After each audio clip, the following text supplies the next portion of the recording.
Be here. And the first guest that we have is Benris CEO Giovanni Feroce. So I want to welcome him into the studio. Hello. Thanks for coming in today, Gio. I appreciate it. Thank you for having me. You are officially on day 2 of Go Local Live, so appreciate your being part of this here today. It's exciting. It is exciting. You know, we're here working, you're downtown. It's pretty quiet, but clearly folks are working hard at the task at hand. And that's what I wanted to start off by asking you about. You're an entrepreneur. You've, made a big name for yourself. But here in Rhode Island, talk to us. What is it like, in your opinion, to be an entrepreneur, and what are some of the biggest challenges that you found? Well, I think where you have to start is really what size company. What size company are you running? And then you'll have, different challenges accordingly. Mm-hmm. And so for me, I'm trying to do something very big, large scale, grow an international brand, resurrect a behemoth in the Benris Watch Company. So, I look to see what assets we have, and really the assets start with the people, mm-hmm. as anyone would tell you.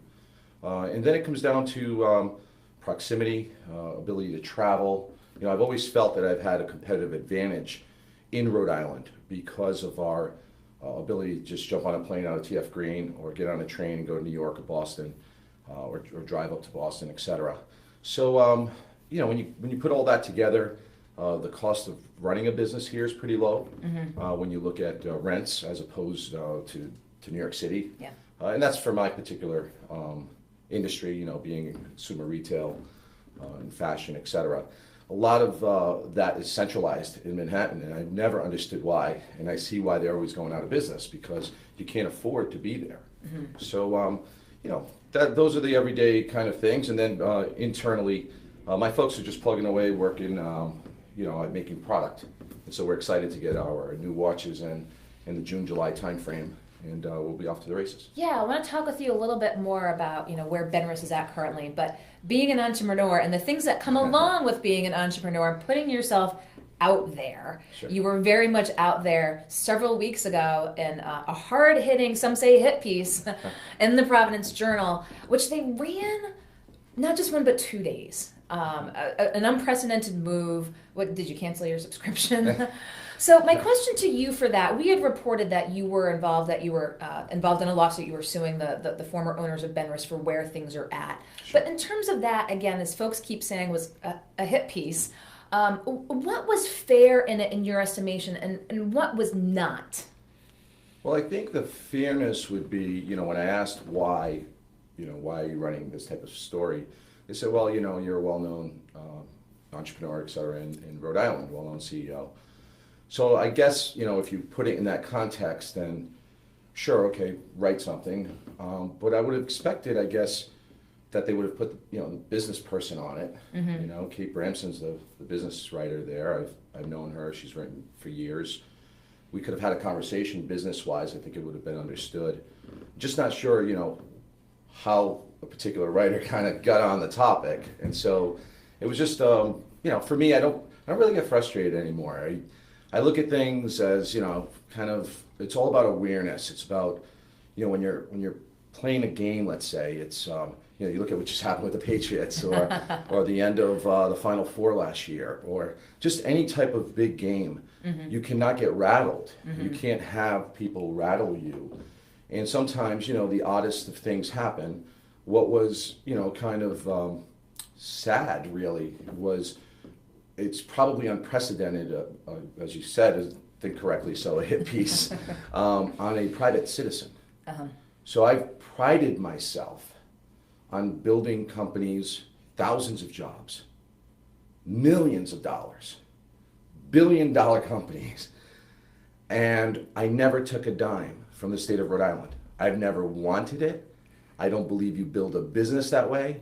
I just don't understand it. So to be attacked when I put, in my case, $7 million of my own money, it was really kind of just weird. Do you think maybe there was some association with your talk of running for office? And do you think it was premature? Now, you've said that you are considering running, but again, haven't made any announcements, haven't officially tossed your hat into the ring. Do you think that might have been an impetus behind it? I try not to be a naive person, and I think ultimately, sure, that had to play into it. I think it was kind of set up in case I do to to kind of get things out there, which frankly, that's great. If I do it, it's about 2 years too early, so thanks. So I don't know, it's kind of weird. But that said, any type of consideration to run for office, if I were to look at that particular seat only governor, I do not want to be a politician. It's because I can execute a plan, and I believe I would be the best at it. That said, I'm a very big fan of Alan Fung. He's a friend.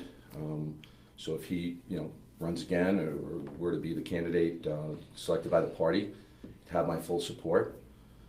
But, if I choose to do it, I hope we have good discussions, all of us within the party, within the state, both parties, and understand I have a level of a skill set and a level of experience that really is unprecedented. And I would hope people would understand that. Yeah, tell us a little bit about that. You often bring that up into mostly everything that you do, especially your military background. Sure. Talk to us about how you utilize that in your day-to-day, business dealings. Well, I think most of us had, a two-part career. We call it pre-9/11 and post-9/11. And, I was in the Army Reserve prior, during my whole career, and then on active duty for a long time. But you went from the 80s into the 90s where it was kind of reading a paper at your desk and using dummy rounds and lasers and stuff to live fire. Yeah. And it's just different. I mean, if you look at history books, when did we succeed? We succeeded when everybody was part of a war effort or had come from one and understood the gravity of the decision making. And that's what I talk about. I talk about, when you look at things, how to apply decision making. It has to fit a strategic plan. If it doesn't, you're kind of just out there. Recently someone was speaking to me earlier about the cost of college education and the governor's program that was offered to potentially pay for a few years. And I said, well, it depends on the strategic objective. What is the strategic objective? If the strategic objective is to save people money, well, then every family should get it. Doesn't matter what school you go to. If the strategic objective is to educate people and retain them in Rhode Island, well, then the program should be, we'll pay for it 2 years after you graduate to make sure you stayed. Yes. So it depends, again, on the strategic objectives, and then you feed all the decision making into it. So I've always kind of sat back, and I'm not here to knock anybody. We have a lot of smart people. The governor's smart, a lot of smart people, but they have to have the experience. And I just don't believe that in totality we have that as a unit leading all efforts. Now, I know you mentioned putting forth that strategic plan, and I don't necessarily expect you to give all of it away, Sure. But clearly you've seen how the state's been operating a number of issues, whether it be UHIP, Sure. and now we're looking at, obviously, at the next budgetary year. What would be the things that you would look at to really turn the state around? I mean, the business rankings report. There's one and then everything else, okay? The one is right to work, okay? The right to work state, Missouri became the 28th right to work state yesterday. I remember when West Virginia became the 26th. I forget who's in between. But when you have over half the country and all the jobs going to the right to work state, you have to become a right to work state. Now that said, I have a lot of good friends, again, smart, dedicated people in labor. So it takes us to sit down and say, okay, how can we do this? And without using numbers, but let's just say, and this is, real for me. Let's say you want to bury every power line in the state, okay, whatever that is. And that were to take, 10 years to do, 5 years, whatever it is, but a lot longer. But you strategically, you begin the process, obviously where the jobs are, you start with, et cetera. And labor goes to work for 10 years, and it's billions of dollars. And they're able to continue toward their pensions, everything that was promised. So you don't break your promises, right? So you take care of that, but you say, you know what? In 2025 or 2030, we become a right to work state. And that's what needs to be done. So you see it as being a sequential process, obviously not being done overnight. Correct. Okay. But it has to be part of the dialogue. I served in the Senate. Roger Beto at the time late Roger Beto, was the head of labor, and I sat on labor. And I remember the bill clearly. And at that time, I think there were about 19 states or so, 18. So to see another 10, or so added since that time in a 20-year time frame, if you were just follow the jobs, all the jobs go to a right-to-work state. You can still have unions in all the right-to-work states. It's just, again, strategically, their objectives probably going to change. But they'll all be working. They'll be working in a big way. And I like to tell this story. I was with the owner of the Jacksonville Jaguars 2 New Year's Eves ago. And, I was a guest, and I went on his yacht in Miami, and I'm like, wow, this thing is crazy. It's insane. And, again, I grew up in West Warwick, go on yachts, right? So I was like, wow. And, but I got to meet and speak with Shad Khan for the moment there. And you look at his history, and he's a Pakistani immigrant who went to University of Illinois. He worked at a fender factory to make bumpers, etc.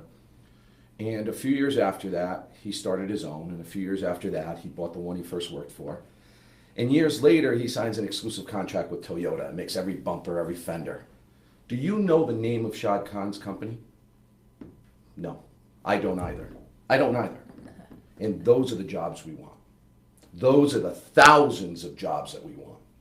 We don't want 20 jobs and 75 jobs. I mean, again, I'm not here to make fun of people, but if you put it in context, if the head of Johnson & Johnson says, I can't wait to go interview at RISD, are you kidding me? How is that going to take care of somebody's mortgage in Coventry? Or how does an elderly couple whose property taxes are going up, how does it help them? Or a single mother trying to move from the third floor to the first floor or get better conditions, or just a regular family, right? How does it help any of them? And I don't qualify for any of those jobs, I'm sure. I didn't. So we just need those jobs. We need the bumpers. We need the guys who make chairs. We need those jobs, and that's important. So, it's interesting that, the governor and the administration does talk when they talk about sort of the corporate, as some say, welfare programs to get jobs in the state. And they say, look, we need to do it to compete. Boston's doing it. Other places are doing it. They're pitting cities off of each other and say, we need to do this. What's your response to that? It's nonsense. It's nonsense. You don't. What you do is you call out the leadership of those organizations and you say, show me how smart you are. Do it despite all of this. Figure it out. I thought you were smart. And I'll tell you, you don't have to be a fan of this president, etc. But it's already happening. You can already see it. You see it even yesterday. I was watching, I watch Bloomberg and the like type shows. And when you watch it and you see, wow, here's the head of Dell saying, hey, we're going to add 3,500 more jobs and we're going to do it here. And this is our new computing instrument. And it's about this big. It's circular. And you're like, wow, but I want those jobs. But I want them here. But I want the guy who actually makes that thing. And that's why I'm so impressed with companies like Takeo, et cetera, here that we have here. Mm-hmm. Because I know what they're doing, and I know what they're doing on the global stage. And that's what we want. My father worked at Leventon, Jefferson Boulevard at the time. You want the guy that makes the outlets and the switches. You don't need to know his name. You don't need to be, hey, we all know Leventon and wear T-shirts and stuff. It's just, that's the company you want. And it was so sad to see him go to Mexico. You need to get those right back here. And but I'm definitely not for incentives. It's for us reducing the cost of doing business in particular industries if I'm shown that there could be restructured in some way. Mm-hmm. And then just, again, it's really not true. In other words, a lot of what you're hearing. Because remember, the cost of doing business. If you're in this space right now, whatever you're paying for rent, I guarantee you, wouldn't even be what you pay for the basement somewhere in Manhattan, okay? And this is a beautiful place. Yes. So just imagine, what they're really comparing. It's apples and oranges. Except we're trying to say, hey, we'll give you everything too. And you're like, you don't need to. That is true. And as you know, being a business owner focused and based here in Providence, yes. And we've talked about this, I had folks in yesterday, it's constantly part of the discussion, the prospect of or a potential for bankruptcy for Providence. Now, someone like an Alan Hassenfeld has been a proponent of it. We talked with actually former Mayor Joe Paolino. He said he once thought maybe he'd support it, but he's changed his mind in it. From a business person's perspective, having looked at what happened in Detroit, again, folks keep talking about it because of our unfunded pension obligation here. Is it something worth discussing or considering, or should it be on the table or not? You know what's amazing is I served in the Senate in 1993-94 here in Rhode Island. And for those doing research, go ahead and research my bills, okay? Aside from being the only legislator to not take a pension or health insurance at the time, one of the bills was actually to put West Warwick into bankruptcy. Okay. Okay, so I know firsthand, at that time there were only 2 cities in the United States that did it. It was a blueprint for success. I come back, I'm very pleased with some of the leadership in West Warwick. I see it, and I see the hard work they're doing. But had they been set up for success back then, they'd be blowing things away right now. And, you know, I don't know all of the intricacies. I'm not the mayor of Providence. I don't, so I don't profess to know things that I don't know. But I would tell you that you never take anything off the table. Mm-hmm. And that likely would be a signal of hope for a lot of people, not the opposite of what I think people are reading the tea leaves. Mm-hmm. I think they're like, oh, you can't say that, you can't say that. No. You're wrong. If you did that, a bunch of companies would probably come. Interesting. You know, that's a very interesting perspective. And we did just talk a little bit about the president, and as you said, his what he's done and his moves and indications in the business world. Sure. What would you say? I mean, he's these first few weeks have been a whirlwind, so to speak. Where do you think that he's doing a good job? And you've just spoken a little bit to that. And where do you think that he's made missteps or could have done something differently? What's your assessment so far of the Trump administration? Yeah, so, it's kind of odd for me because I look at things, again, strategically. I'm trying to understand it. And when I see what the media is reporting on, they're really reporting on the nonsense. So I don't really have the counter to what he's doing. Mm-hmm.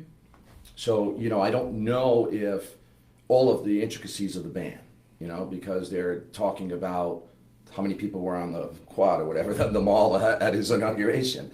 Or they're, talking about Elizabeth Warren get cut off last night. Like, nobody's talking about the real stuff. So mm-hmm. it's tough because you don't have information to really review. I happened to catch a little bit on Secretary Kelly, the Homeland Security Secretary. Mm-hmm. I will tell you, for example, Afghanistan. So not only is he a general, I don't think anybody knew. Here's a secretary in his cabinet, in the president's cabinet, who's the head of Homeland Security, who actually lost his son in 2010 in battle, let alone be a general. And so if he's saying, a few things, you could probably listen a little bit more because he probably knows a little bit more than we all do. And that's just something, I don't think that this administration is doing a good job of filtering the important information for people to understand expertise. So they're kind of throwing names out there. And obviously, unfortunately, the country is very divided. I saw a very good speech by Marco Rubio that was on C-SPAN. And he was saying, it's unfortunate how divided we are. So we're just, again, we're not having the conversations we need to have. Mm-hmm. And so to kind of wrap it up, so to speak, on the president, it's one of those things where, it's very early. We need to come together as a nation, and we really need to find out what's important, put it in the right priority, and really attack those conversations. Not everything is as important as everything else. That goes for local, goes for the country. And if you want to do yourself a favor, take care of your family, your business, our nation, our state, please adhere to that. Not everything is the same, So, thank you. Appreciate picking your brain on all things business and politics. And I do want to go back to the business side of things. Sure. And talking about Benris, and you talked about what you're looking at ahead. We did report on the legal issues of you trying to deal with the former owners and some cash flow issues. So what is the status of Benris, and what is the plan for 2017? Well, we really focus on 2 categories. So it's backpacks and watches. Do you have a watch on? I do have a watch. Of course. My watch. Take 3.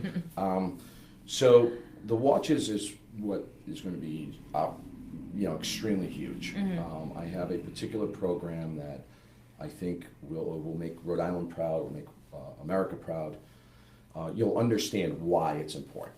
And it won't just be looked at like who wears a watch. You'll understand why. So is this a new PR campaign? It will be. We're going to go back to Benris. Benris used to be given for important reasons. You received it when you went into the military. You received it when you graduated. You received it if you retired from somewhere that you've dedicated your life to. Mm-hmm. All of those things made it important, and we will make Benris important again. So structurally, it's just a matter of the product actually being manufactured, and so that's going to come in probably June, July. Okay. Also trying to set up locally the ability to do it here, so that we can grow the company here. Mm-hmm. That's the really big stuff. And then you have the things we do day to day. And our backpacks are awesome. So we sell a lot of backpacks. I just did a huge replenishment order this week. Everyone who works with me is a partner in the company. So we are just working away. Everybody has their tasks. And we're loving life. I mean, you have to understand, I don't get when people kind of attack struggles. I'm fortunate that I had those struggles. Mm-hmm. I would never want to deprive people of a struggle. You should want it. It makes you smarter, makes you address things. Think about, again, the Super Bowl. What's the key word? Adjustment. You just make an adjustment. Imagine if people roll around, Belichick, you're stupid, and all this other stuff. It's like, what? I have 4 Super Bowls. What are you talking about? And so it's the same thing in life, right? You accomplish things, and you do them for yourself, and you do them for your family, and then you hope you have admirers and others that understand how hard you work and what you've dedicated yourself to, and you move on. And so to attack people for anything is kind of, again, very weird. But I'm not that kind of person. I'm a very optimistic individual. I'm so happy for you guys here. I'm looking at what a great space. I could see I'm just looking for Josh to tell the weather every day, though. Can he be like Al Roker? Can we bring him on here? I don't believe Josh will do the weather. It's myself and Molly O'Brien. We're going to send her back outside here. We're seeing some plows go by right now. We're not actually seeing a lot of pedestrians. Again, I think it's supposed to end a little bit later, but we're going to have a full lineup again tomorrow because, as Gio was mentioning, we're on daily from 3 to 5. And again, where'd you watch the Super Bowl game? So watched it with my children. Yeah. So we were at home, and then wrapped it up over down at Whiskey Republic, so we could have not with the children. Not with the children. Not with the children. But made sure we had a good balance. So speaking of sports teams, we do know that And I won $500 in Newport. I guess I played something. I don't know.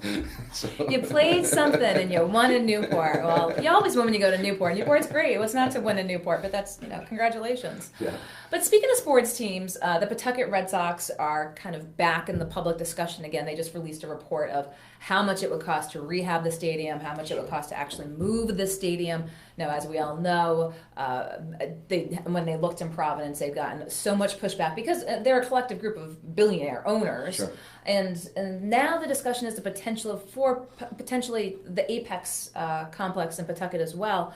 But what do you have to say if the Paw Sox were to come back again? And again, they just got state investment not too long ago to do one set of rehabs on McCoy there. Yeah. No. Just no. No, and I listen. I will support the ownership.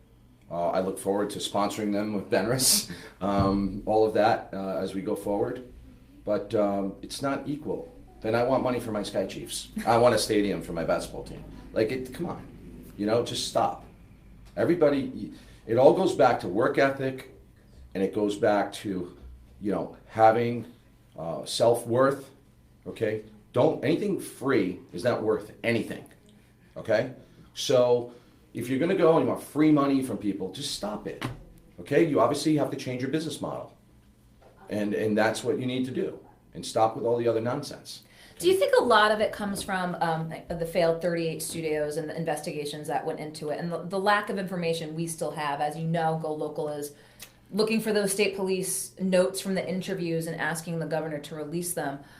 Do you think does the state need to get info and move past that?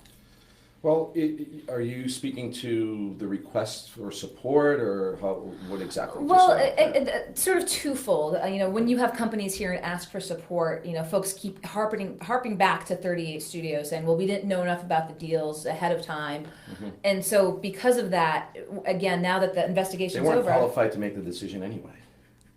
I mean, just stop it. And again, release the documents? Yeah, listen, I look at 38 Studios, perfect example. Okay, when I secured money for the previous company I ran, okay, I was in that whole world, okay, and I was getting lots of money into investment wise.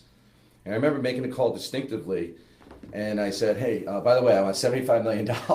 They said, why 75? I said, because I want exactly what Kurt Schilling got, but I want to show Rhode Island that you can do it with private money. And they're like, what, you mean the guy with no cash? I go, what do you mean? They're like, yeah, he's out of money. I'm like, what? And that night, I could tell you for sure, I kicked off that conversation that then everybody figured out he was already out. Okay, so I was already in that world. Yeah. And if the private guys are saying no, what a bunch of people who are serving that aren't qualified to you might have a handful that are qualified, the rest are not qualified. They don't do that for a living. I would never, ever position myself to make decisions on things that I don't know about. Or at least I would reach out to somebody and say, hey, come here. You're going to sit with me today. Sit on my lap before I vote yes or no.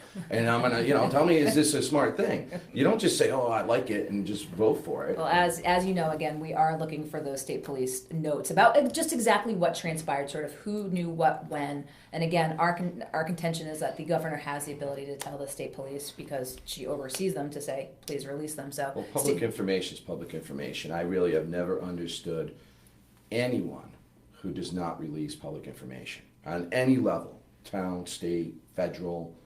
If you want it, you get it. Well, that's what we are aiming to do here. And as we wrap up the interview portion here, sure, we do ask folks a trivia question when they come on in. So there's this game called Day Trip that's a board game that we got a hold of, and we asked folks yesterday. So actually, I'm going to let you pick a card, any card. All right. So I'm not, letting anyone think that there's any special treatment here. Okay. Let me take a... I kid you not. This is the very first question, and it's Rhode Island trivia. Okay. What happened on February 6th, 1978? The blizzard of 1978. I kid you not. My brother Tony was probably the only guy who walked home. I told folks this is the question. I'm not making this up. As the snow is coming out down here, they're asking. That was quite an event. You call that the softball question? Yeah, to get up here. Seriously, everyone slept at the school. My brother walked home. You know what? He was in the paper the next day, Kent County Daily Times. Picture of him shoveling snow. Oh, that's great. Everyone's got their blizzard of 78 stories. Well, I appreciate your coming in today. I look forward to talking with you with other things that are going to take place in the year. So appreciate it. Thank you so much. Yeah, thanks for having me. Giovanni Feroce, Take care, CEO of Benris.